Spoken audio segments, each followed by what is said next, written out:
Hai,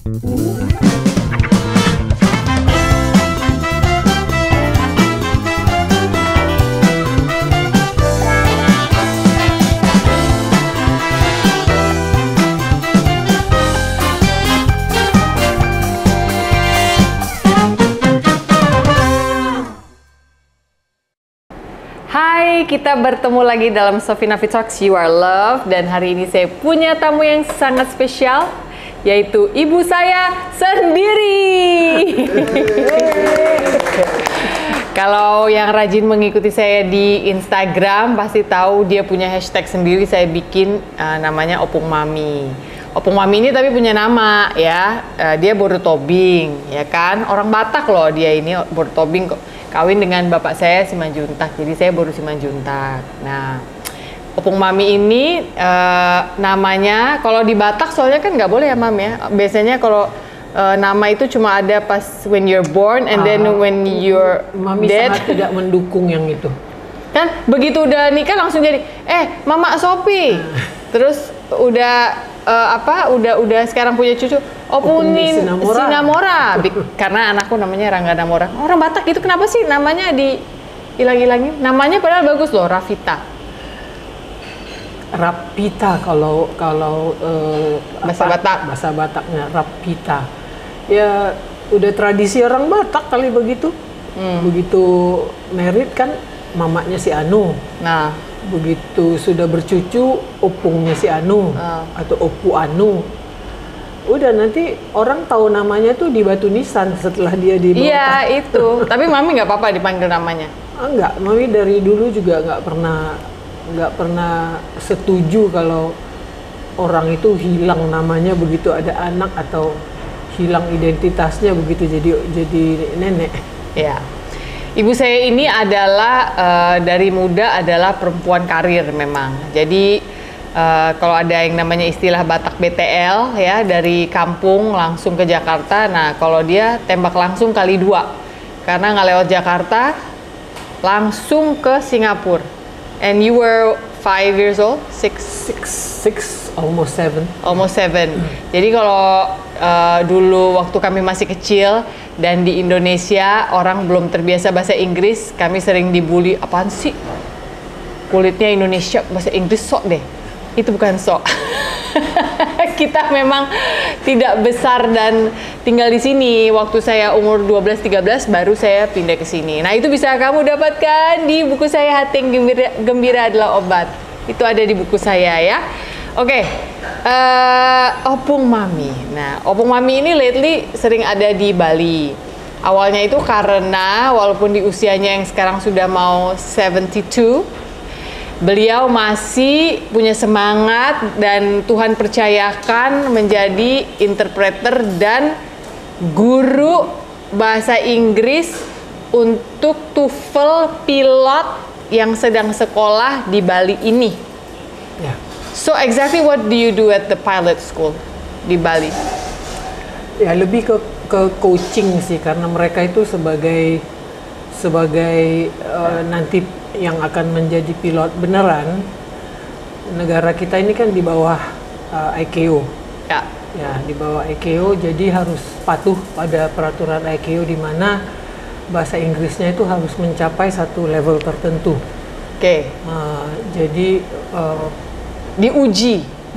Pekerjaan Mami di situ mengcoaching mereka supaya mereka tahu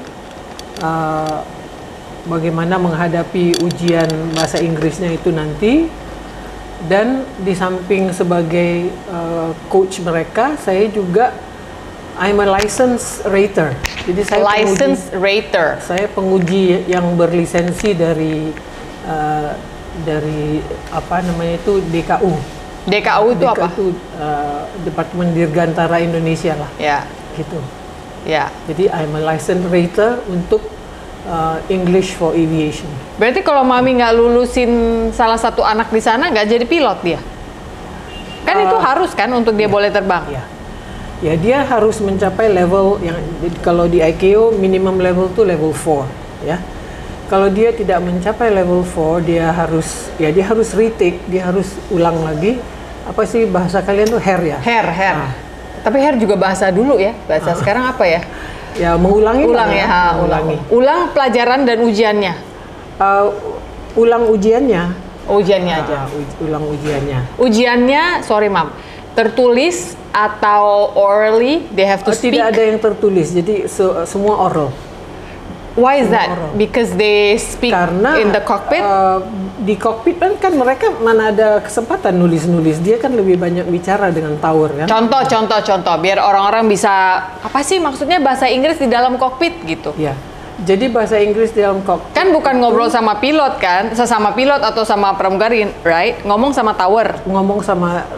Bukan hanya ngomong sama tower, tapi untuk jadi yang urusan Mami itu sebenarnya bukan telefoni ya. Telefoni kan mereka udah harus hafal itu. Apa itu telefoni? Telefoni itu misalkan dia harus tahu istilah-istilahnya kalau dia mau minta izin untuk landing, naik ketinggian, turun ketinggian, atau dia ada masalah pada landing gearnya, amit-amit, dia minta go around di tower supaya orang tower bisa lihat apa masalahnya gitu kan. Itu technical. Jadi urusan Mami bukan ke situ. Urusan Mami adalah bagaimana mereka mengkomunikasikan, misalkan ada menemukan masalah di mana istilah di teleponi itu nggak ada. Emang ada sesuatu yang di bahasa Inggris di istilah teleponi nggak ada? Ya, banyak. Okay, give me a solid example. Teleponi, katakan aku pilot. Requesting for permission to land at ETA berapa minutes misalnya. Iya, dan nanti tower kan akan kasih izin buat landing, akan kasih juga begitu dia udah mendekat, akan kasih dia juga runway nomor berapa, apa segala. Parkirnya di mana? Oke. Contoh lain, requesting untuk apa ya istilahnya pilot, maaf ya saya nggak tahu, tapi maksud saya adalah mau kasih tahu tower bahwa ini saya belum siap landing entah karena ada masalah mesin, saya izin muter-muterin dulu. Semua itu teleponi, semua itu technical yang mereka udah harus tahu. They have to know, and it's in English. It's in English. Oke. Jadi harusnya mereka hafal ngelotok di sini. Ya, dia harus hafal itu. Jadi apa dong yang bahasa Inggris yang nggak ada? Bahasa Inggris yang paling sederhana, misalkan masalah health problem. Misalkan ada dan ini lebih banyak di misalkan passenger plane. Oke, katakan someone is about to give birth. Someone is gitu about kan, to give maksudnya birth. emergency. Ada yang mau melahirkan. Ya. Oke. Itu pun sebelum mereka minta emergency landing, dia cari tahu dulu di pesawat itu.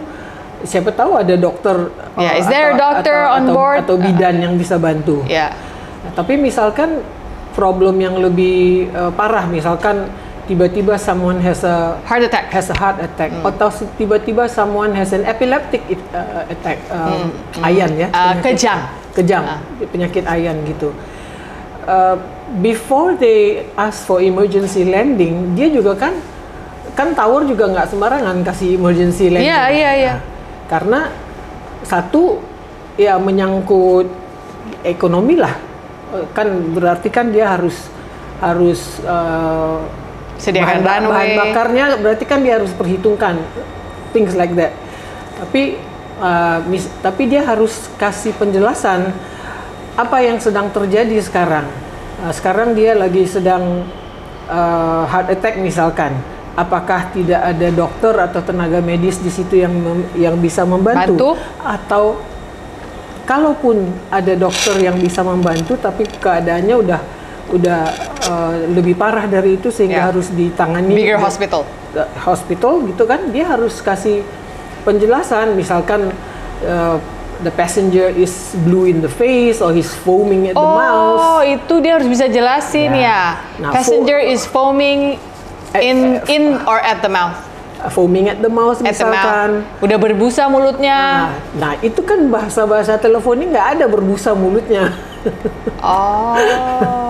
Itu ada kurikulumnya buat ngajar itu. Jadi semacam coaching. These are the kinds of vocabulary that you need to know. Dan di ICAO, oh nggak mungkin ya, passenger is bubble in the mouth gitu kan, nggak mungkin. Nggak mungkin.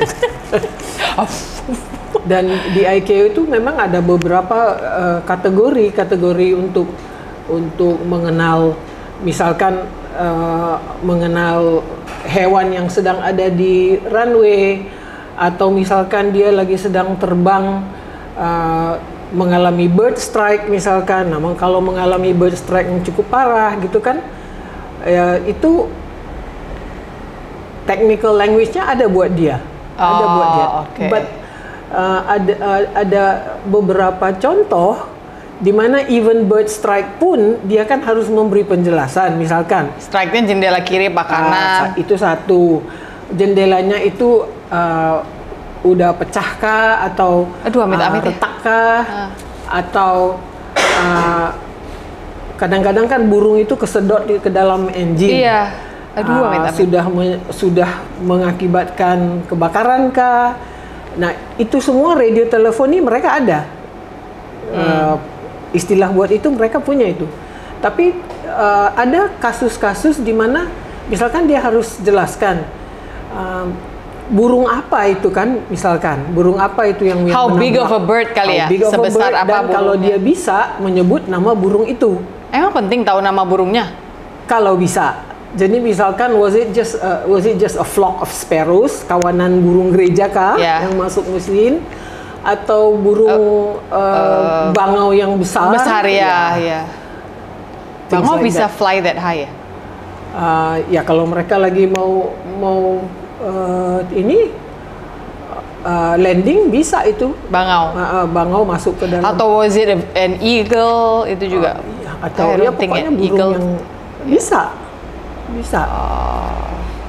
Itu akan membantu tower untuk misalkan menyiapkan emergency vehicles. Oh, di bawah langsung. Jadi langsung sudah ada. Ketahuan kalau burung sebesar ini kemungkinan pesawat goyang seberapa, ambulance, pemadam kebakaran, berapa banyak yang diperlukan gitu ya. Dan runway di clear supaya yang lain juga tahu informasi itu. Belum kalau amit-amit terorisme ya. Itu juga nggak teleponi dong.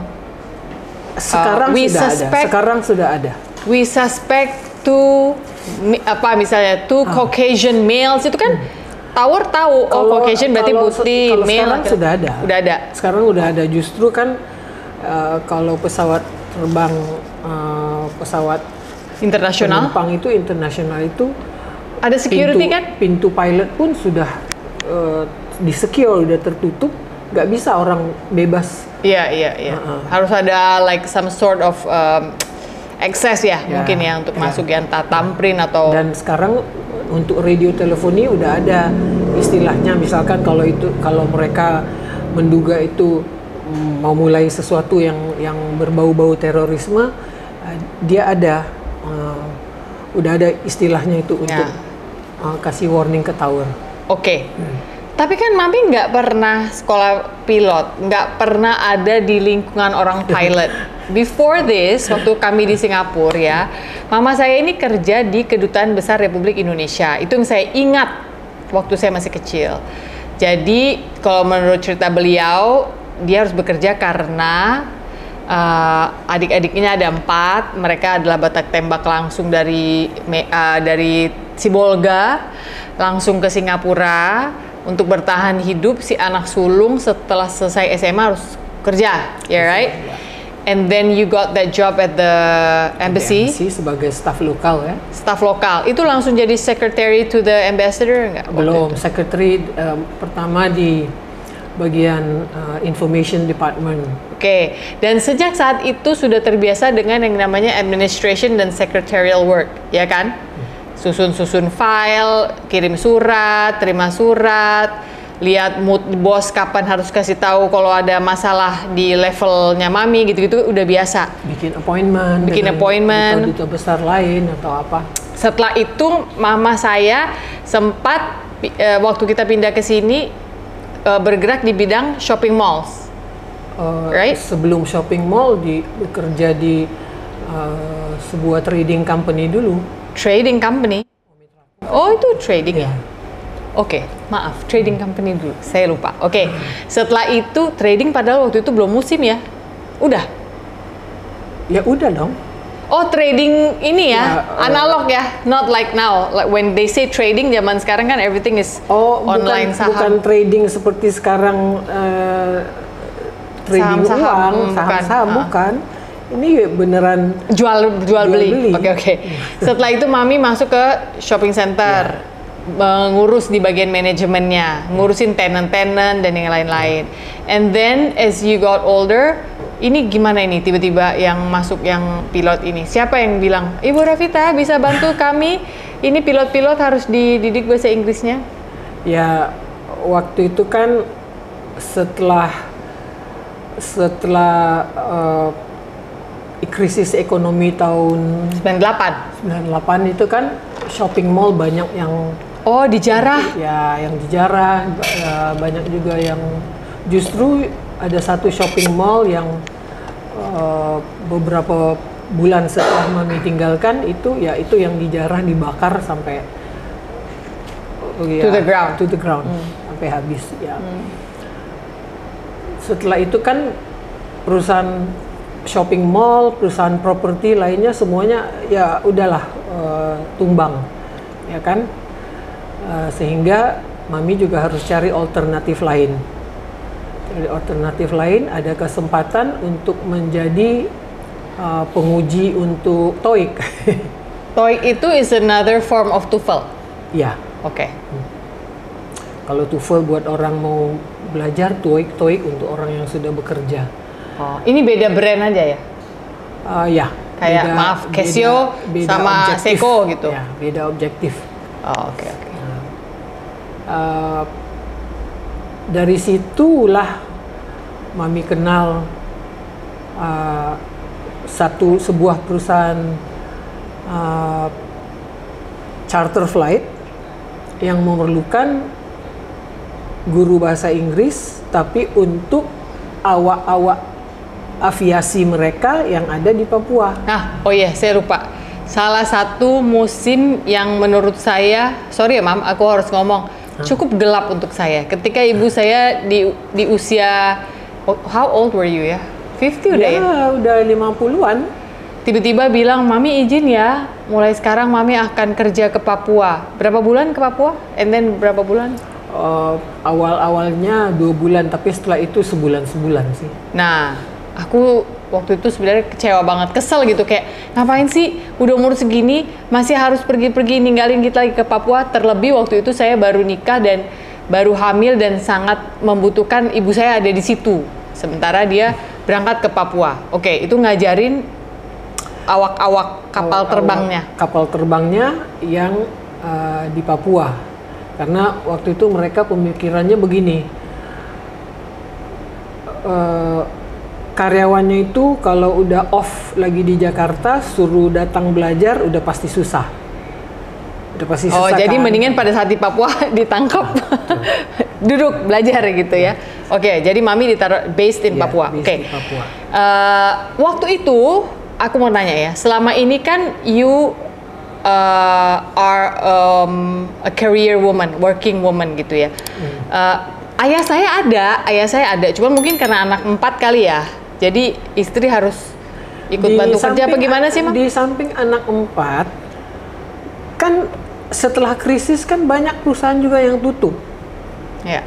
Banyak perusahaan yang tutup. Itu awal krisis itu awal Daddy stop kerja ya? Yeah. Dad stop. Yeah, dan udah lebih tua, udah 60 juga. Yeah. Mau daftar kerja lagi udah lebih susah kan? Yeah. Jadi dia udah mulai pensiun ya saat itu.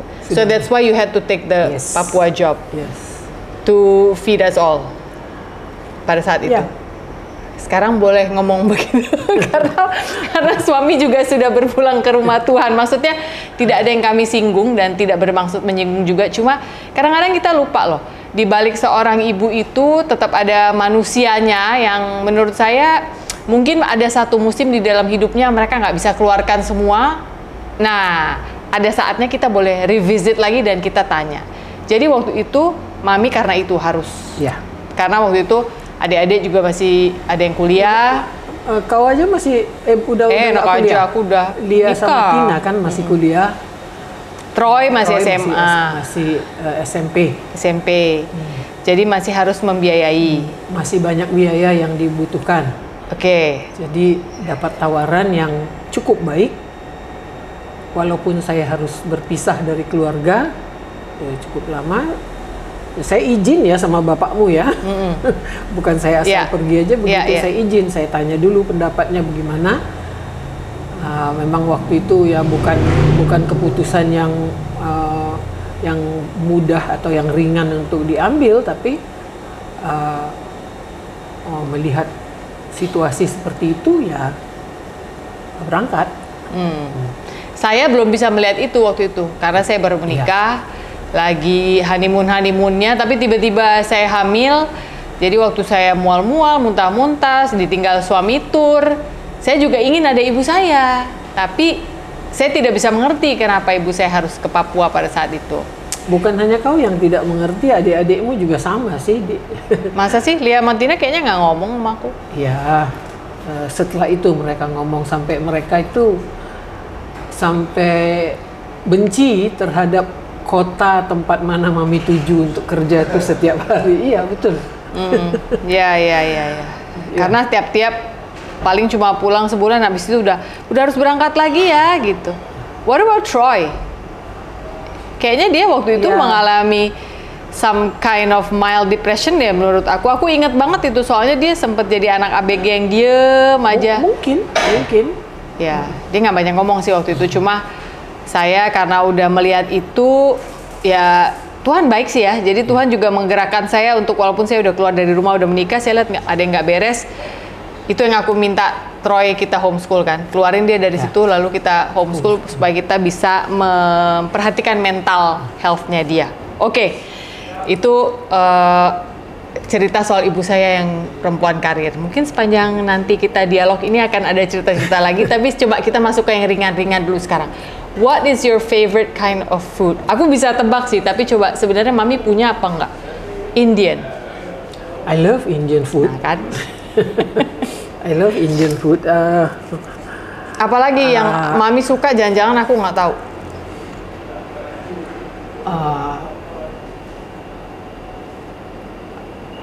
Ya Batak food juga saya senang ya, nggak semua, tapi saya senang misalkan. Tapi kalau disuruh pilih Indian sama Batak, suka mana? Pasti Indian kan?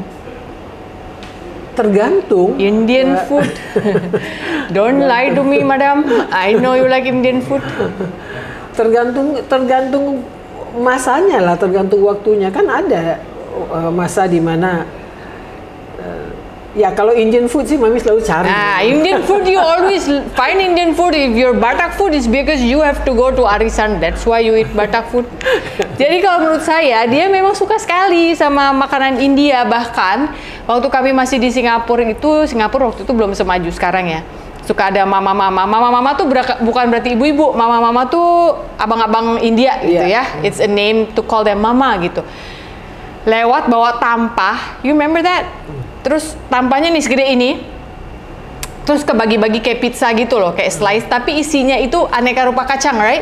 Ada chickpea, ada kacang tanah, ada kacang polong, ada kacang macam-macam lah. And she would always buy, selalu beli itu sama. What was that? Not papadum, it's the other one. It's yang kecil-kecil itu. Yang kayak mie kering itu. Oh iya, lupa namanya apa. Ya. Apa itu namanya? Oke, ini tapi dia bukan mie, dia memang dibuat dari tepung kacang polong. Kacang polong. Iya. Iya. Sumber diabetes, guys.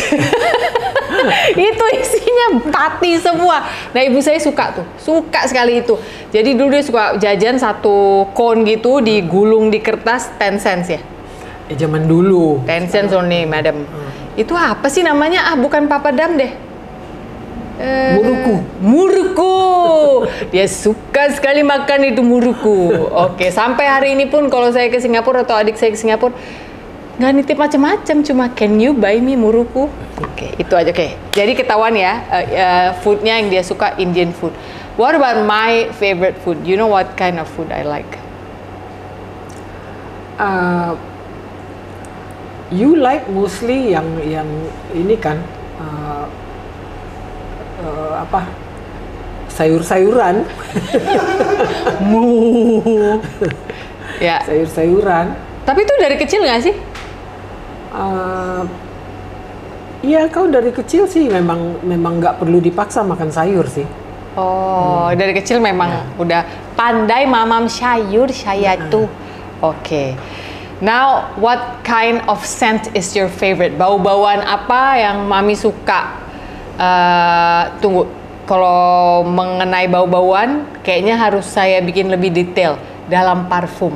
Oh. Karena saya tahu beliau tidak suka bau buah dalam parfum, right? Don't get her any perfume yang bawa bau berry, strawberry, orange. Dia bilang, apa ini? Saya nggak suka bau buah. Sukanya ya, kalau lemon flower. suka sih, lemon yang lemon tapi campur, misalkan lemon campur bergamot, ya campur bergamot. Terus bau daun-daunan gitu. Iya, daun-daun kan bukan buah. Jadi you don't like buah, right? Kalau scent untuk perfume, you like buah itu flowery and leaves. Mengingatkan saya itu kayak seperti anak-anak teenager gitu, and I don't like untuk. You don't like teenagers? Bukan. Suka. Jadi pernah ada masa di mana waktu kita teenager semua mami nggak betah sama kita apa gimana? Kenapa? Terlalu apa? Baunya terlalu seperti rowdy and loud and apa? Nggak serius gitu. Oh, senangnya yang serius. Jadi oke, baunya apa? Rose kalau bunga? Nggak juga. Rose pun jangan terlalu rose. Harus ada campuran jasmine sedikit, enggak? Jasmine is okay, tapi rose jangan terlalu rose gitu. Harus ada lemon yang besar tuh, apa tuh namanya tuh? Lemon balm. Lemon yang besar. Citrus, grapefruit. Grapefruit, ya. Itu campur itu enak. Oh, jadi harus ada penyegarnya. Kalau musk, suka nggak bau musk? Harus di overlay lagi dengan bau yang lain. Herbs? Ya, herbs suka. Oke, jadi harus ada kayak cinnamonnya mungkin atau apa itu mami suka. Oke. What kind of tadi udah what kind of scent you don't like, itu dia tadi dibilang karena mengingatkan pada remaja-remaja. Oke. Is there any food or scent that you don't like karena mengingatkan mami pada masa lalu mami? Entah itu childhood, entah remaja, apa yang sebenarnya sih not too bad sih, tapi saya nggak suka, ini mengingatkan saya. Saya kasih contoh ya. Daddy dulu nggak suka makan daun singkong. Karena dia teringat masa kecilnya yang susah, zaman perang sama orang tuanya. Ini cerita bapak saya loh, almarhum dulu. Dia cuma ditumbukin daun singkong, terus dikasih sama nasi panas sama cabai yang diambil dari kebun tetangga. Ini cerita-cerita orang tua zaman dulu nih. Nah, kalau mami apa yang, saya nggak mau makan itu, saya ingat masa lalu saya. Pasti ada deh sebenarnya, semua orang. Nggak ada sih kalau mami ya. Nggak ada. Soal makanan. Oke, soal bau. Misalnya aku, I cannot stand smoke. Bau asap rokok, bau baju orang yang kena asap rokok. Saya juga tidak suka asap rokok, tapi asap dari sampah daun-daunan yang dibakar saya suka. Aneh kan? Daun-daunan ya. Ya emang gimana bedainnya di daun-daun itu ada plastik apa enggak? Kan nggak bisa kita filter dong orang. Betul, tapi kalau daun-daunan yang dibakar atau rumput-rumput kering yang dibakar tuh baunya enak. Kalau moksa ke tukang akupunktur suka. Pantes. Bau bensin suka? Nggak suka? Aku suka. I like it. Bau orang keringat asem nggak suka. Ya siapa yang keringetnya nggak asem, Mam? Ya, ada orang yang, maaf ya, saya kenal beberapa orang yang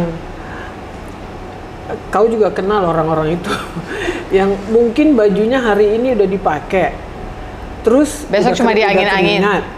Mana dia mungkin mungkin ininya juga bermasalah baunya ya, jadi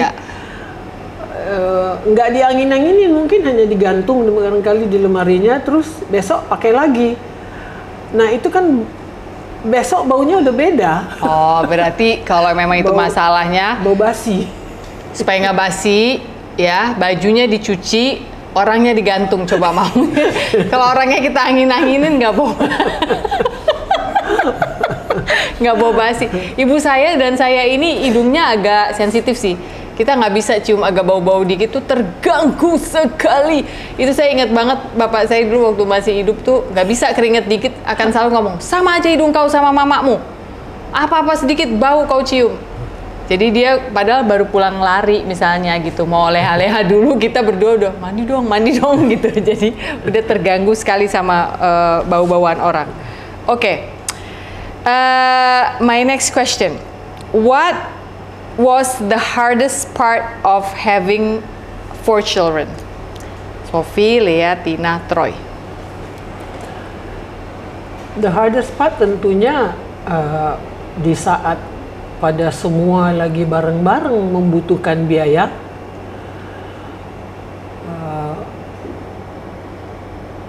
pikiran 7 keliling kan. How to make the first of the month and the end of the month meet tanpa anak-anak ini jangan merasa ada kekurangan gitu. Tapi kenapa sih orang tua zaman dulu nggak mengkomunikasikan? You just don't tell us. Terus habis itu ketika tetap terjadi kekacauan karena pasti akan kurang, kita diharapkan untuk mengerti gitu. Ya, zaman orang tua, zamannya mami mungkin begitu ya, bahwa ya itu tanggung jawab saya gitu kan. Itu tanggung jawab saya. Yang saya minta dari kalian adalah just do well in school. The rest ya tanggung jawab kami sebagai orang tua gitu kan. Dan ketika nggak do well in school karena sebenarnya si anak itu stres ya, dia juga, anak itu kan tahu kan kalau orang tuanya stres kan tahu, sehingga itu akan terekspresi dalam kehidupannya sehari-hari, apakah itu dalam attitude behavior ataukah akademis sekolahnya.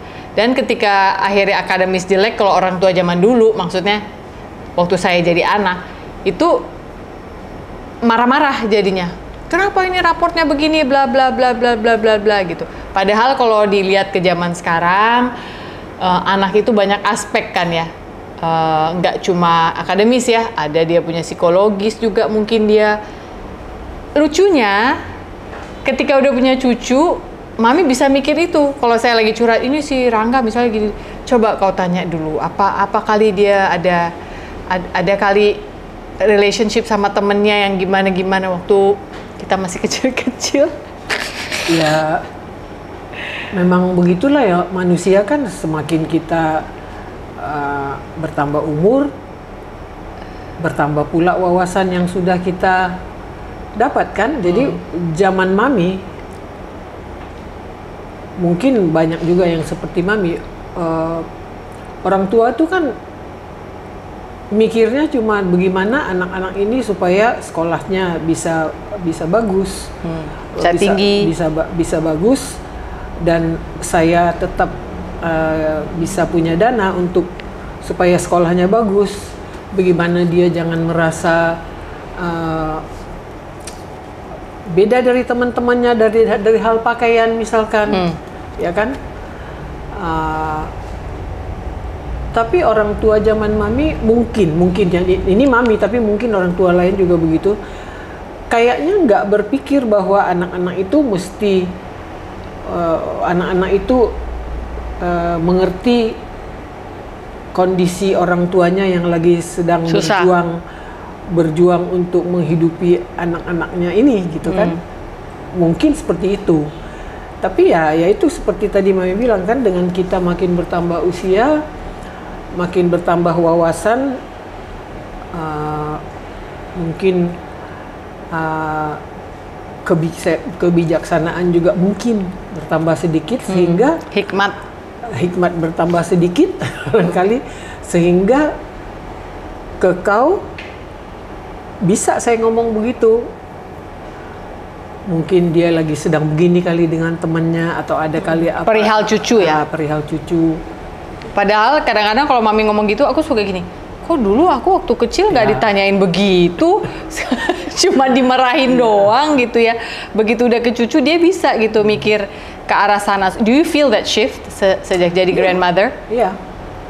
Bener nggak kalau kata orang punya cucu itu rasanya jauh melebihi happy-nya dibandingin punya anak? Aduh, sorry ya, bukannya saya tidak menyayangi anak-anakku ya. bukannya berarti apa namanya itu kurangnya dengan sayangnya dengan anak kurang dengan cucu lebih banyak, bukan begitu. Beda aja. Beda aja kebahagiaannya. Kau bisa lihat sendiri kan Mami kalau udah berkumpul dengan cucu-cucu Mami. Bagaimana ekspresi muka saya udah langsung berbeda gitu kan. Mau foto melulu, semua gaya dari semua angle, mau peluk-peluk mulu padahal cucunya udah gede-gede. Kita waktu kecil-kecil ya ampun, kagak ada waktu buat peluk-peluk karena ibu saya kerja gitu. Jadi saya kadang-kadang lihatnya apa iya bener ya. Ini pasti nanti abis ini saya banjir komen yang udah pada punya cucu. Wah, Mbak Sofi belum tahu sih rasanya. Iya, saya belum tahu, makanya saya tanya. Kalian juga ingatkan dulu kalau datang ke rumah misalkan nggak bawa cucu, nggak bawa Namora sama Radia, marahin, langsung asem kan muka saya. Kesannya kayak, loh saya nggak diharapkan balik ke rumah yang dicari cuma anak saya doang, padahal waktu itu Rangga Radia mungkin ada kegiatan apa gitu ya, kok nggak dibawa gitu. Oke, jadi berarti mungkin semua orang tua, Dika orang tuamu seperti itu juga kalau lihat cucu? Iya kata dia. Bahagianya itu susah diinikan ya, dijelaskan ya. Kok minta persetujuan dia nggak tahu, dia baru jadi ayah. Tanya bapaknya sama ibunya lah, dia belum tahu. Oke. What is the hardest thing you had to leave behind in life?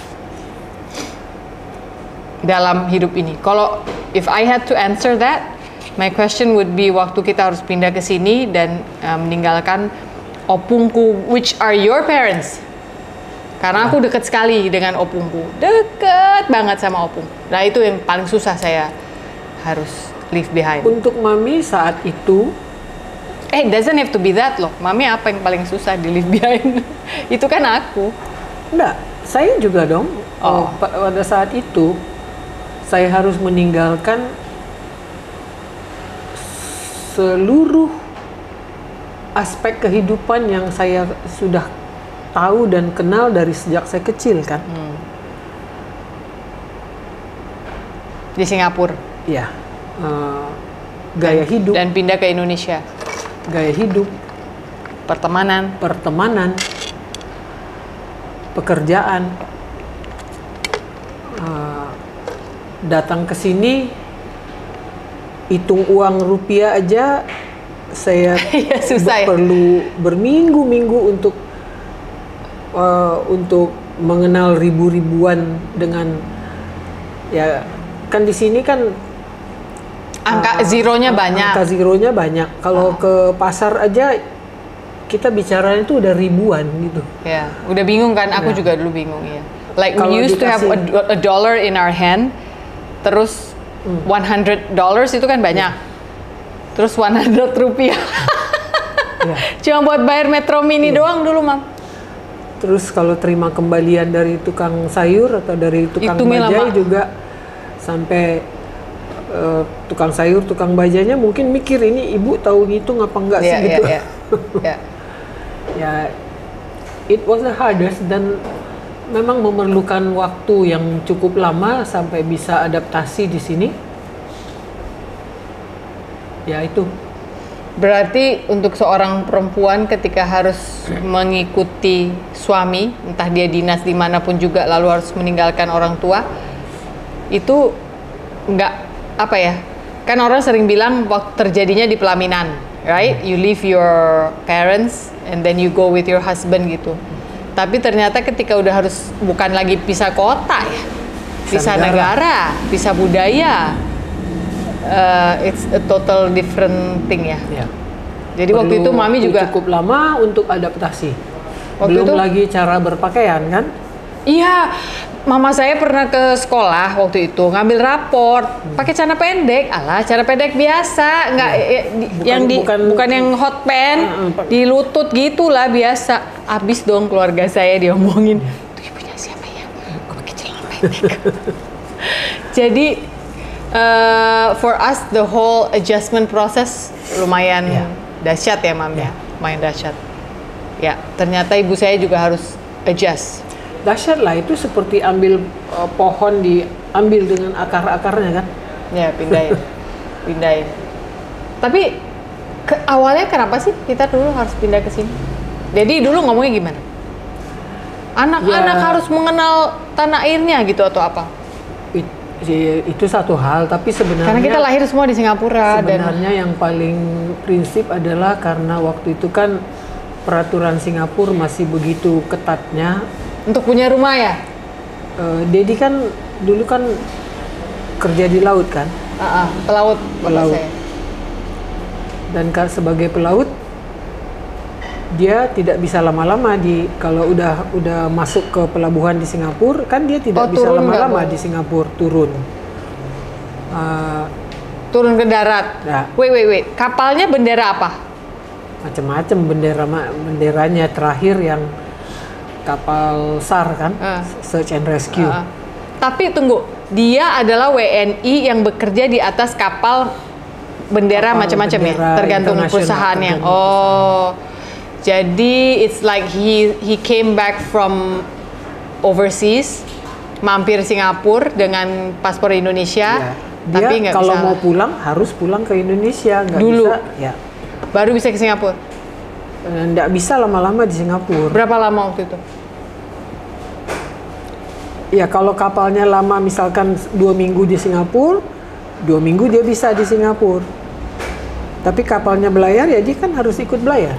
Nggak, tapi kalau dia cuti, kan ada cutinya in 1 year. Ya, kalau cuti harus ke Indonesia karena dia paspor Indonesia kan. Oh, jadi nggak bisa pulang ke Singapura. That was the problem. Oh, kan dia tapi bisa dari Indonesia ke Singapura. Nggak boleh lama-lama waktu itu orang Indonesia ke Singapura. Nggak kayak sekarang. Sekarang kan boleh kan? Ya, sekarang kan dengan ASEAN visa bisa 30 hari gitu kan. Tinggal perpanjang, especially because if you have family there ya. Apalagi karena kita kan permanent resident udah. Masih ketat, dan waktu itu permanent resident juga belum bisa beli rumah. Iya. Harus red IC ya. Yang boleh beli. Sekarang emang udah bisa? Sekarang udah bisa, as long as you have the money bisa. Oh iya, that's why a lot of Indonesians yang rich, crazy rich, beli rumah ya di sana ya, di Singapura ya. Okay, so that was the hardest thing you had to leave. Not when you were 5 or 6 ninggalin si Bolga, kan you left your opung juga. Kalau itu kan pokoknya kita waktu itu ikut dengan orang tua itu aja. Jadi nggak ada feeling of padahal saya cucu pertama opung saya ya, dan cucu pertama sampai lama banget gitu, tapi nggak ada perasaan seperti itu. Oke, yang penting ikut orang tua pada saat itu.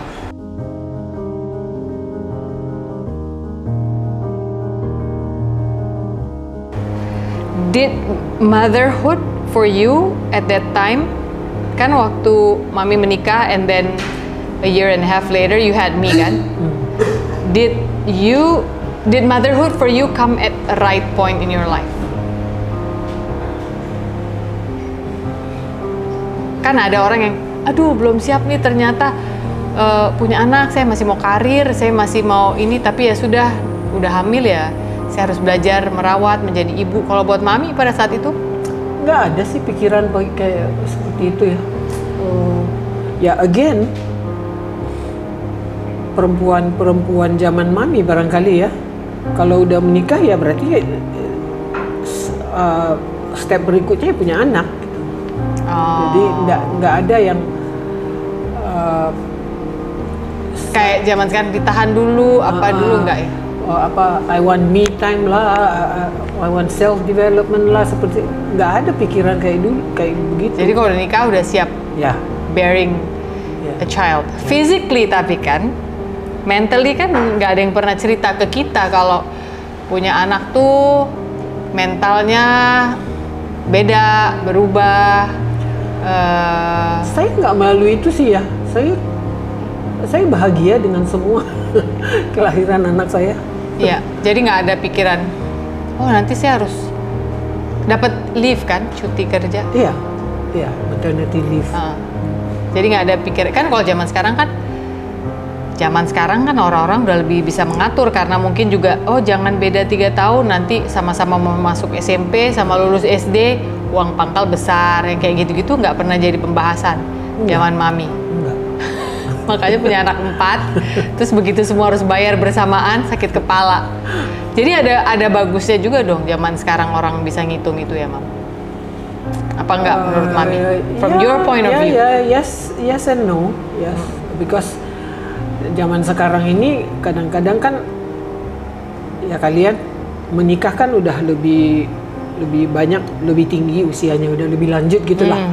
Kalau zaman mami kan usia 22, 23 tuh udah kalau married itu udah sesuatu yang normal. Kalau sekarang ini kan kalian saya lihat ya 28, 30, 35 pun baru married. Ya nggak apa-apa, biasa aja gitu kan. Ini lagi jadi ini nih pembicaraan banyak orang karena ada ketentuan yang katanya perempuan umur berapa? BKKBN bilangnya minimal 21. Oh ya, BKKBN bilang perempuan minimal 21, laki-lakinya 25. Oke, anyway, let's leave that pembahasan. Saya kurang mengerti itu. Kita akan bahas nanti kalau ada pakarnya datang ke sini, kita tanya-tanya aja. Mungkin itu psikolog atau apa. Oke, sebagai orang BTL yang lahir di Sibolga, right? And then you went to Singapore and then suddenly your life change. Kita semua harus pindah ke Indonesia waktu aku umur 12 atau 13 tahun itu. Where is home to you? Sekarangnya di sini, di Indonesia. Sekarang? Sebelumnya belum merasa ini home?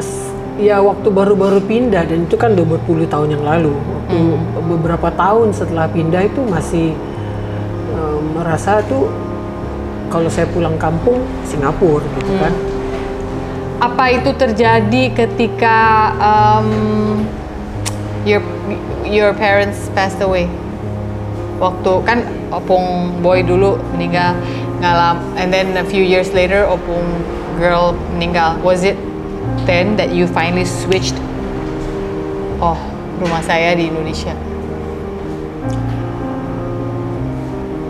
Sebenarnya bukan rumah saya di Indonesia per se ya, tapi disinilah keluargaku. Jadi di sini rumahku. Iya. Di sini keluargaku, jadi disinilah rumahku. Iya. Tapi kan with all due respect, keluarga kan anak-anak udah pada nikah semua kecuali Troy.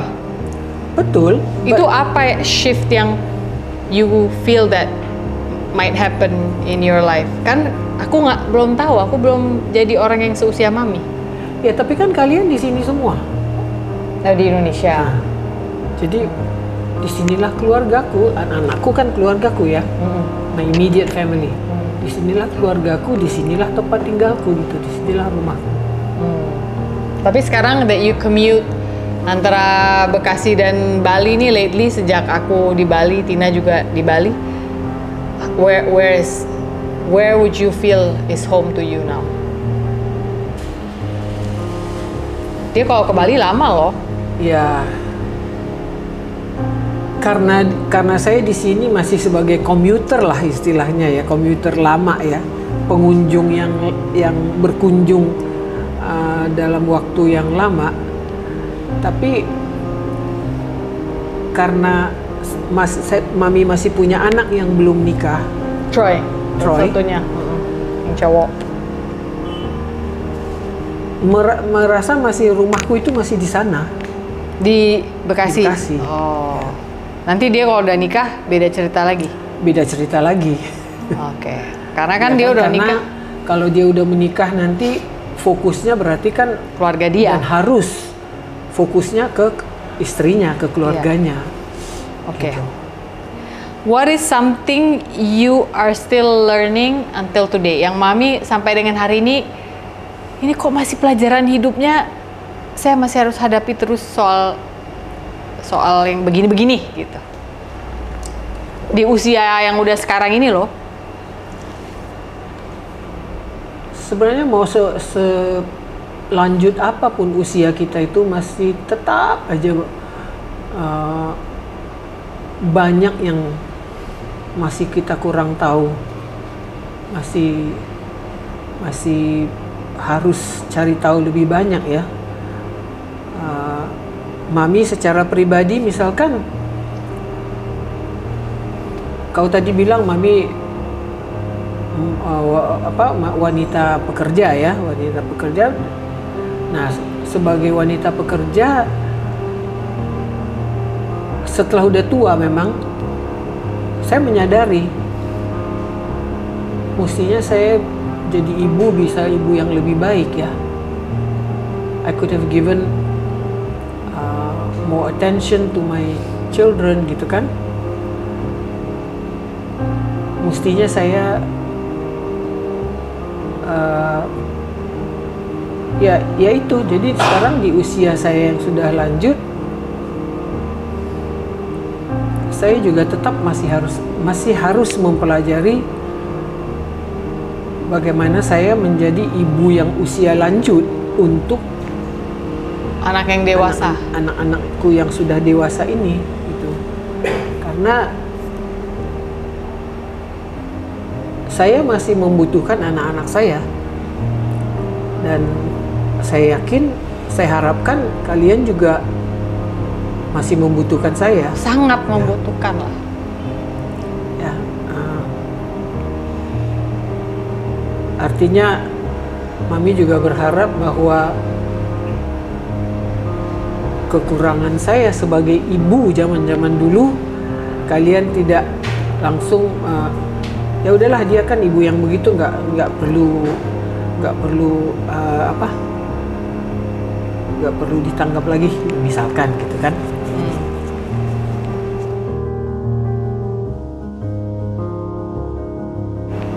What are the biggest similarities yang sama antara kita berdua? Kita sama-sama anak pertama nih, Mam.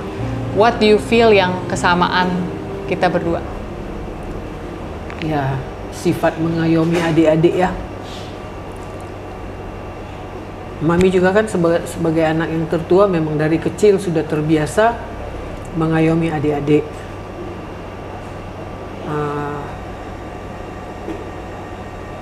Justru saat saya mulai bekerja, saya juga mulai untuk membantu orang tua membesarkan mereka lah istilahnya. Ya itu, saya sebagai anak yang tertua mengayomi adik-adik. Even sekarang setelah Mami sudah, adik-adik Mami pun sudah semua udah lansia. Udah di luar negeri semua. Dan di luar negeri semua, tetap saja perasaan kakak itu selalu timbul gitu kan. Itu susah loh ngilanginnya, Mam. Kadang-kadang aku pengen banget, gue nggak mau peduli sama lu, boleh nggak ya? Kalau dikasih tahu kadang-kadang susah, tapi nanti kalau udah susah dia cari kita gitu ya, si adik-adik ini. Cuma selalu selalu akhirnya muncul lagi gitu, that feeling of, mungkin waktu kecil keseringan nggak sih diginin, titip adik ya, titip adik, ya, jaga adik. Memang iya, jaga adikmu. Justru kalau adik bikin salah, kita yang kena libas kan, sering. Hello. Dia membicarakan orang tuanya dan dirinya sendiri. Kalau adik-adiknya yang salah, saya yang dicari pasti. Padahal adik saya melakukan tindakan kriminalitas itu nggak ngasih tahu saya loh. Mereka tuh lebih akrab berdua tuh, Lea sama Tina itu. Saya malah sering nggak pernah tahu sampai hari ini. Mereka tuh lebih akrab berdua. Kalau ngapa-ngapain berdua, saya paling terakhir tahu. Saya biasanya tahu kalau udah ada masalah baru kok. Oke, what are you still hoping to learn today? Kalau itu kan pelajaran hidup, skill yang Mami masih mau, saya masih pengen belajar ini gitu. Belajar sepeda, dia nggak bisa naik sepeda guys. Satu, belajar sepeda. Ya kan? Mau tinggal di Bali harus bisa naik motor. Satu lagi, menjahit, enggak suka menjahit. Saya bisa kok menjahit, cuma ya nggak begitu suka gitu aja. Tapi nanti kalian ketawa ya. Mau apa? Mau diving? Aduh, Kan waktu dia itu suka aneh-aneh hobinya nih. Mau tunggu sebentar, before you go on. Mau apa? Mau apa itu namanya? Skydiving. Pernah juga waktu itu dia bilang, Mami waktu muda pengen lo skydiving. Waktu muda. Kan Mami pernah tanya kau waktu itu kan, gimana sih orang-orang ini jadi jadi influencer? Oh, dia mau jadi influencer, guys. Emangnya kalau influencer itu kerjanya apa menurut Mami yang seru? Ya, yang pertama kan dia bisa kasih inspirasi buat banyak orang. Tentunya jadi influencer yang benar ya. Ya. Kedua kan bisa dapat duit. Oh. Oke. Bagi yang mau menggunakan jasa ibu saya sebagai influencer, DM Instagram saya Sofi Navita ya. Nanti coba saya sortir produk-produk apa yang cocok. Kan pernah waktu itu di endorse legging satu. Sampai sekarang masih pakai terus leggingnya, warnanya kuning mencerang. Yang kalau kita ke pantai di sini anjing-anjing pun minggir saking silaunya siang-siang. Hijau stabilo. Hijau apa kuning ya? Hijau stabilo. Ya. Ada opung-opung lewat dengan panas matahari Bali jam 12 siang, dia lewat dengan stocking hijau stabilo. Oke, jadi Mami masih mau jadi influencer. Mami tahu nggak kalau jadi influencer itu harus mau syuting kayak begini? Capek loh, Mam. Ya, ngeditnya. Terus kadang-kadang udah dikasih ke klien, kliennya minta revisi lagi. Kita harus edit lagi, itu loh yang bikin stres, Mam. Jadi ya itu kayaknya enak gitu ya lihat kerjaan influencer, tapi ya kalau udah kena revisian klien sih pusing juga. Atau Mami pikir cuma foto aja terus udah gitu? Ya pikiran saya namanya juga pikiran gen apa saya? Baby boomers. Ya. Pikirannya baby boomer. Iya. Foto udah taruh situ gitu ya. Nggak mikirin kalau itu ada apa namanya tuh, Mam, insights. Dia akan tanya kita loh. Yang lihat berapa banyak, yang engagement berapa banyak. Belum lagi kadang-kadang kalau orang komen kita harus balas, harus standby di situ nunggu at least like an hour 2 hours selama kita dibayar untuk that one post. Pusing kan? Mendingan translating nggak? Iya kali ya, mendingan translating and interpreting.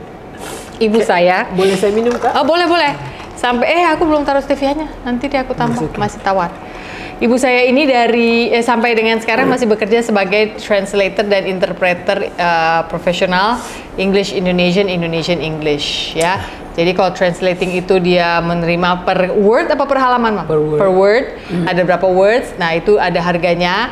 Terus kalau interpreting itu langsung yang pakai alat gitu loh, guys. Yang kalau kita di acara-acara internasional suka ada booth isinya orang-orang. Nah, orang-orang itu adalah interpreter. Mereka menerjemahkan langsung gitu ya. Oke, one more thing before we end today's episode. Yang ngikutin Instagram aku tahu zaman dulu tahun lalu lah waktu Mami tiba-tiba diabetes, suddenly your blood sugar went up. What do you think was the most probable cause pada saat itu? Yang Mami rasa, ini kan udah lewat. Jadi yang Mami rasa apa? Setelah Mami pikir-pikir waktu itu ya, karena kalian tahu kan Mami kan nggak pernah sakit.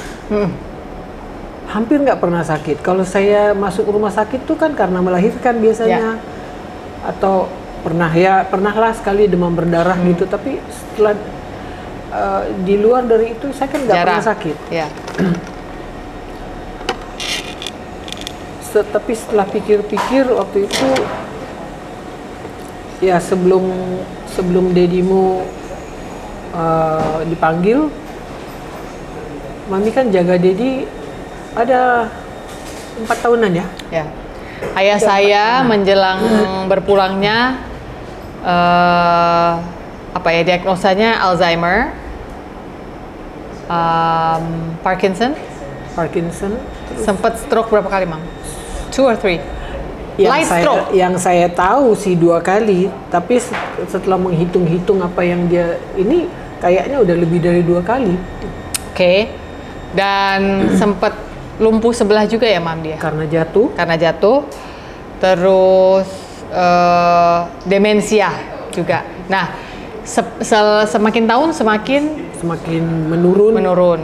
Ya. Jadi, sisi cerita dari saya dan pemulihan antara saya dan ayah saya, pengampunan yang terjadi itu selain ada di buku saya Hati yang Gembira Adalah Obat, juga ada di podcast teman-teman yang pernah mengundang saya. Waktu itu saya ingat ada Daniel Mananta, dan yang juga saya ingat adalah di podcastnya Ferdi. Nah, ini dari sisi ibu saya. So you took care of Dad for 4 years. Ya, ada 4 tahun kan Mami. Ya itulah juga ya hebatnya Tuhan kita itu ya, pengaturan waktunya itu. Mami kan sebelumnya kan di Papua. Kalian tahu kan Mami ada 10 tahunan mundar-mandir Papua. Sebulan di sana, sebulan di sini. Itu gitu sampai kan. kontrak habis ya? Sampai kontrak habis. Kontrak habis, ya dedimu jatuh sakit kan? Pas. Seakan-akan pas. Coba kalau saya masih ke Papua dan dia dalam kondisi seperti itu, bagaimana? Anak-anak udah pada nikah semua yang cewek-cewek, tinggal Troy aja yang kuliah gitu ya, susah ya. Ya, bagaimana gitu kan? Tapi ya itu hebat sekali pengaturan Tuhan ini. Dananya pun udah ada dong pada saat dia sakit, because you were working for so long. Ya. Dan dananya sebelum kami akhirnya masuk BPJS gitu, dananya kan waktu itu ya cukup besar berapa kali dia masuk rumah sakit kan. Tapi ya Mami udah di rumah, di rumah, nggak pergi-pergi lagi. Jadi did it feel like almost like a punishment to you at some point? Kan kadang-kadang kita kalau mikir ya di saat susah, pikiran yang aneh-aneh muncul di kepala kita kan, Mam? Pernah terlintas pikiran seperti itu. Pernah terlintas seperti itu sampai akhirnya ya. Kan kita kalau udah menua kan maunya bersama suami senang-senang, jalan-jalan. Mami sempet kan ke Israel sama Daddy waktu itu. Tapi kok pakai acara sakit gitu? Waktu ke Israel pun sebenarnya dia udah agak sedikit demensia sebenarnya ya. Misalnya dia lupa jalan? Apa? Satu, lupa dia nggak ingat orang. Kedua, lama untuk dia bisa mengerti sesuatu gitu ya. Tapi ya itu Mami jaga dia ada ya 4 tahunan ya sebelum dia dipanggil Tuhan. Nah, dalam rentang waktu menjaga dia itu mungkin Mami lupa juga menjaga diri Mami sendiri. Ya, pasti lupa. Karena fokus saya kan waktu itu ke Daddy. Jadi fokus ke diri udah hampir nggak ada. Padahal Mami juga udah nggak muda pada saat itu, right? You were already in your late 60s. Early 60s. Early? Enggak dong, late dong. 60s, udah over 65 itu. Iya. Kalau sebelumnya Mami cukup rajin olahraga selama jaga Daddy, ya udah nggak pernah lagi lah olahraga gitu ya. Mungkin makan juga udah kalau sempet udah nggak apa atur aja lagi gitu kan. Nah, jadi mungkin itu menurut Mami the most probable cause Mami miss untuk menjaga kesehatan. Ya, sehingga waktu saya dibilang HB1AC saya HbA1c 13,1 guys waktu itu. 13,9 itu kan 13,9 HbA1c. Nah. Dan setiap kali tusuk, nggak usah nanya gula darah, gula puasa lagi lah. Kalau udah HbA1c 13,9 mah udah hampir 3 kalinya over the roof. Karena di angka 5,7 ke atas itu sebenarnya, atau 5,7 sampai 6,5 kalau nggak salah ya, di beda lab beda-beda lagi ya, sebenarnya sudah masuk pre-diabetes. Itu sudah warning sign kalau kita udah harus atur lagi pola makan, pola tidur, pola olahraga. Nah, si Mami ini sampai 13,9.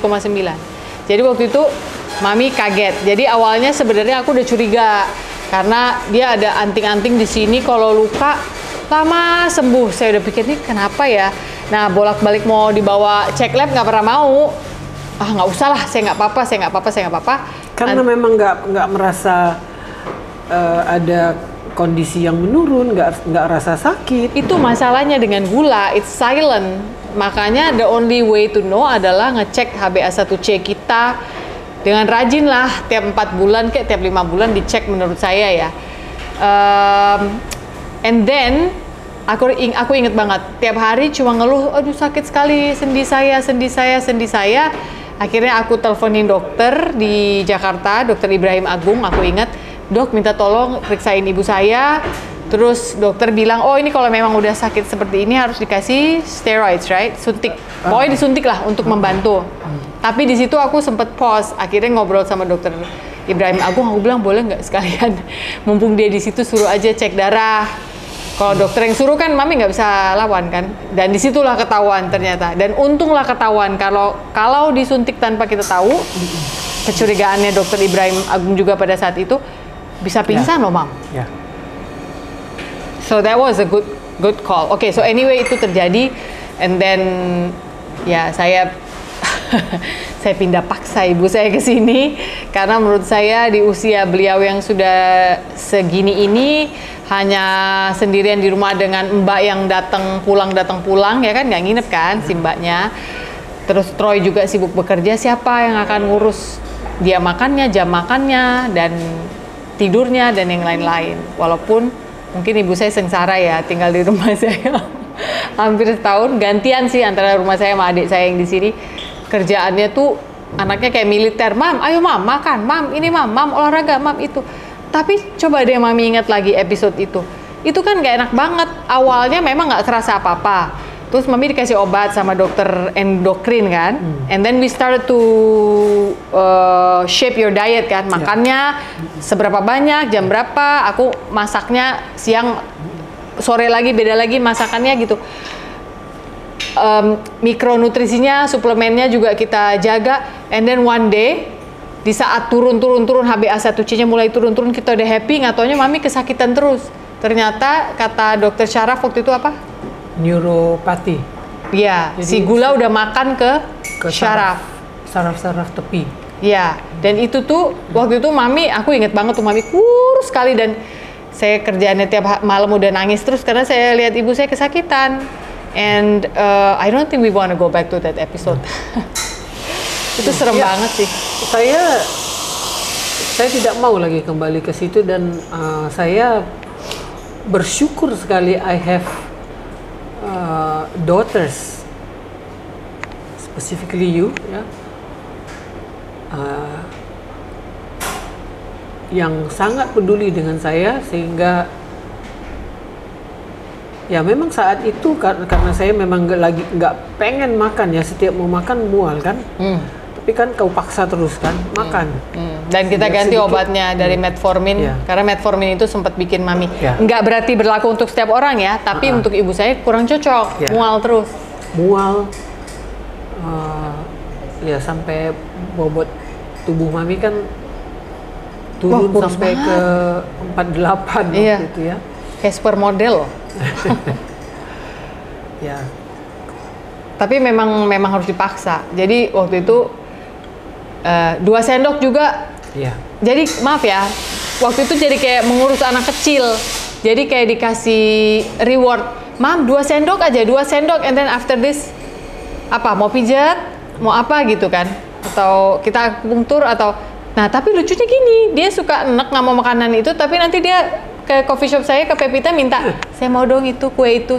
Ya bukan nggak boleh ya, di sini juga saya sangat menakar semua gula dan resep-resep yang ada di sini, tapi tetap aja ini pasien gula kan, jadi nggak bisa sembarangan.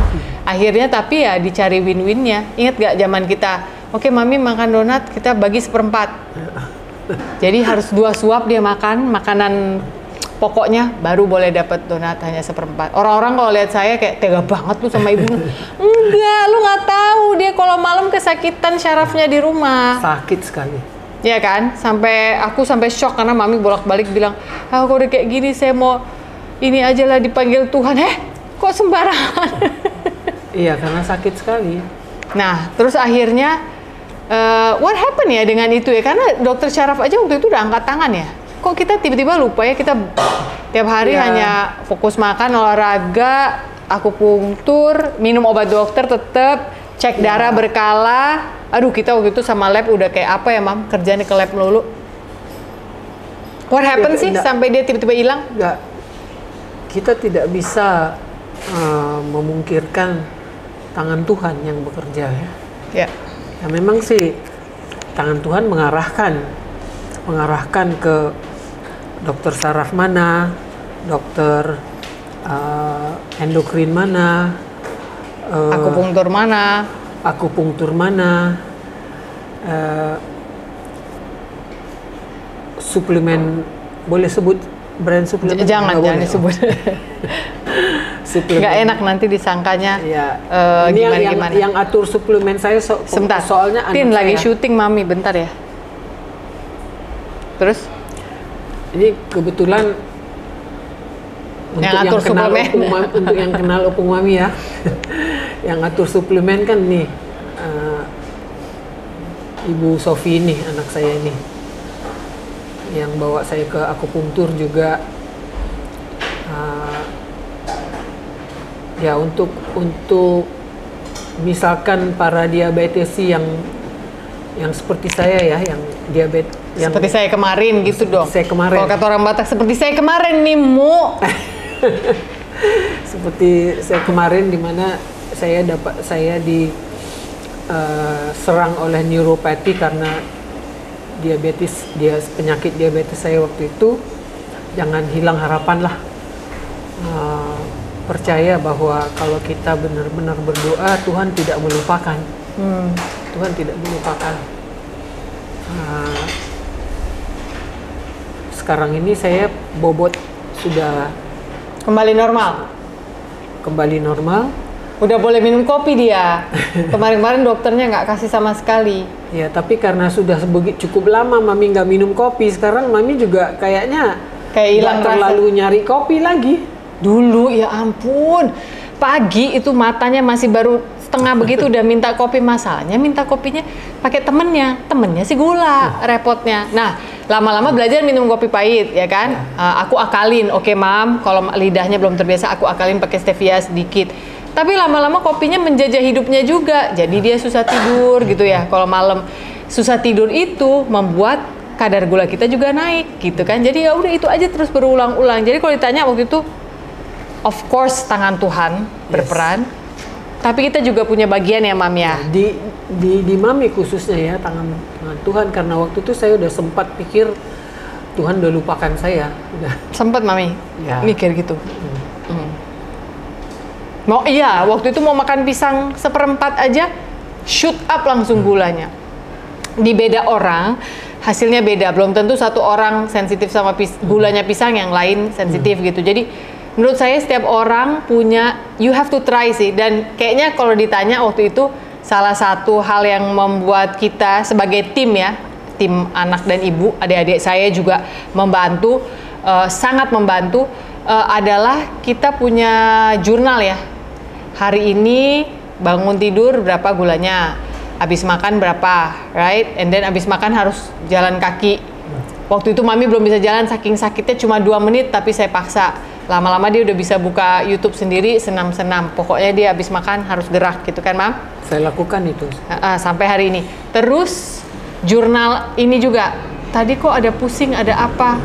Karena kita catat kita makan apa, right? Tadi makan apa? Ditulis. Nah besok-besok dihindari makanan itu. Habis itu diperkenalkan lagi. Masih gitu nggak? Masih gitu, berarti si makanan ini geser dulu. Sampai HbA1c-nya turun. Dan akhirnya turun di angka 5,7. Jadi prediabetes yang adalah warning sign itu. Dan Mami punya cita-cita dia turun lagi? Ya normal lah, 5 kepengen ada di angka apa sih? 4,5 ke 5 ya? Ya, tapi mungkin at a different age mungkin beda angka ya. Saya nggak bisa jawab juga karena saya bukan tenaga ahli endokrin.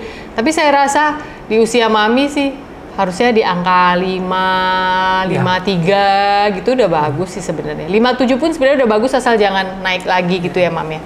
Tapi semua kebiasaan Mami pada saat pernah menjadi pasien diabetik dengan sekarang Mami masih lakukan.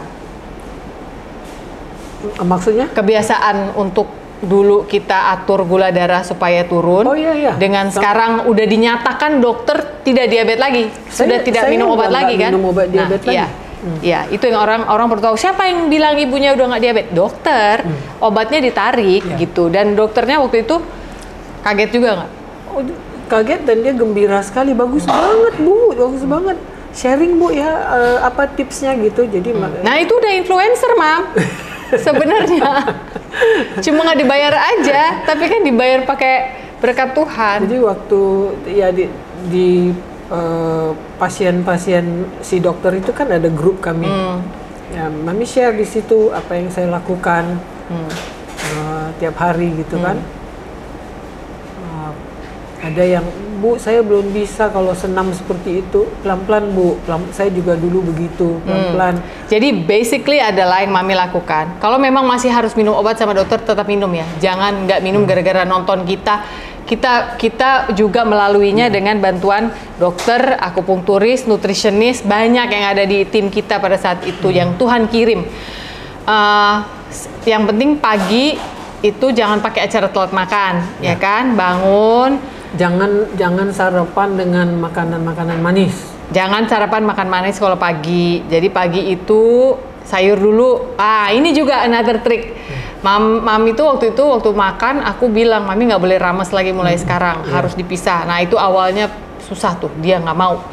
Jadi karena saya dulu pernah membaca di beberapa buku-buku oleh beberapa dietitian, lalu akhirnya diperkokoh oleh sebuah buku yang ditulis oleh seorang biochemist atau seorang ahli biokimia, bahwa kita pisah makanannya agar sugarnya itu nggak naik di dalam darah. Jadi sayur dulu, baru protein, baru terakhir karbo.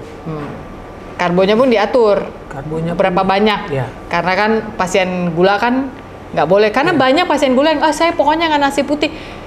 Ya nggak apa-apa sih kalau itu adalah pilihan Anda, tapi menurut saya itu agak nggak sustainable kalau kita tinggal di Indonesia. Kan suatu saat kita pengen hidup normal lagi. Saya rasa yang penting adalah bagaimana kita berperilaku terhadap nasi putih itu, gitu ya Mam ya. Oke, Mami pisah itu. Habis makan langsung harus? Habis makan saya tunggulah 15 menit biar turun. Ya sambil cuci piring, jangan duduk ya nunggunya ya. Terus baru ya gerak. Sekarang kan Mami tinggal di Rumah Tina. Jadi kalau pagi jalan keliling kompleks. Kalau dulu Mami hanya kuat sekali. Sekarang saya udah bisa 2 kali. 2 kali, ya. Lalu dan itu dilakukan setiap habis makan kan? Ya. Makan pagi, makan siang. Ya. Ini habis makan siang nanti di sini nih di tempat saya di Pepita. Di sebelah sana ada jalan yang deket sawah. Biasanya kita jalan bolak-balik. Pokoknya harus cari gerak, right, Mam? Kalau siang karena panas kan, Mami pasang YouTube. Saya punya gerak-gerak satu fitness favorit yang sambil menari sambil ini ya. Itu saya gerak dengan yang sesuai usia ya. Jangan usia. Nah, karena saya menemukan banyak orang even at my age, dia coba yang olahraga HIIT, HIIT. Tapi yang gurunya tuh yang anak-anak in their 20s. I don't think it's good for our knees kalau menurut aku sih. Enggak sih. Yang favorit Mami ini dia satu tim anak dan ibunya. Dan ibunya tuh ya udah 50-an lah. Ya itu ibunya. Mami pernah cari tahu di mana, or you assume itu ibunya? Oh benar ibunya, udah. Karena saya tahu juga itu maksudnya dia tayangan itu. Saya bilang, siapa sih yang bilang kalau ini ibunya? Mami tahu itu ibunya. Dia pernah bilang. Oh dia pernah bilang itu mamanya. Oh ya udah. Oke, jadi buat yang sedang berjuang melawan diabetes, pesan dari Opung Mami adalah jangan menyerah. Jangan menyerah. Itu kameranya. Jangan menyerah. Berdoa harus ya. Berdoa harus. Tapi dengan jangan menyerah tuh maksudnya itu jangan pikir bahwa aduh udah saya nggak bisa makan ini itu enggak. Sebenarnya bisa, cuman takarannya itu harus kita jaga. Lalu kalau bisa dilakukanlah makan sayur dulu, sayur baru protein, baru karbo.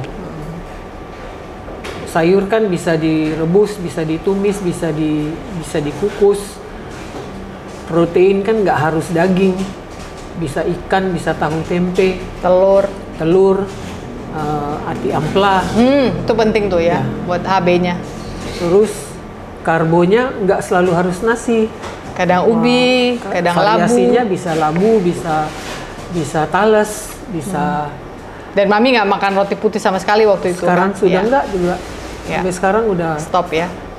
Sekarang anak saya ini selalu kasih saya stok roti bebas gluten, bebas pati ya itu namanya ya, gluten free bread. Tapi itu pun nggak terbuat dari tepung yang beras, karena tepung beras kan juga gluten free. Tapi untuk pasien yang sudah pernah impaired insulinnya seperti Mami, saya rasa kurang cocok gitu. Jadi kita cari yang berbasis apalah, kan ada basis cassava, ada basis sweet potato.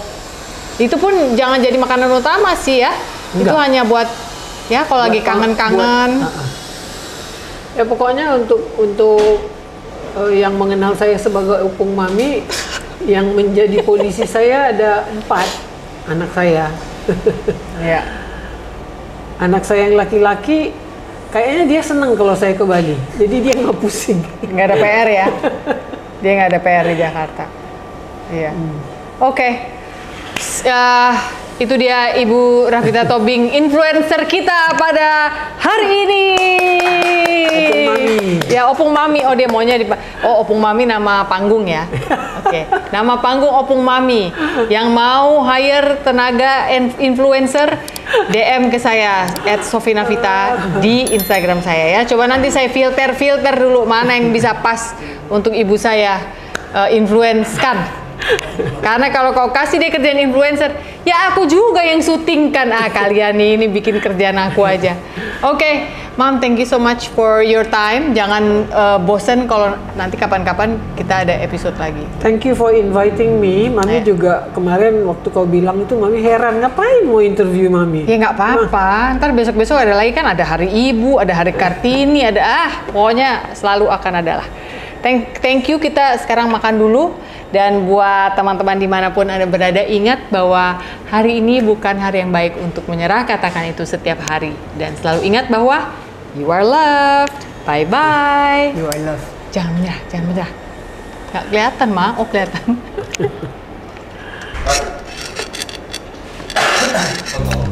Hari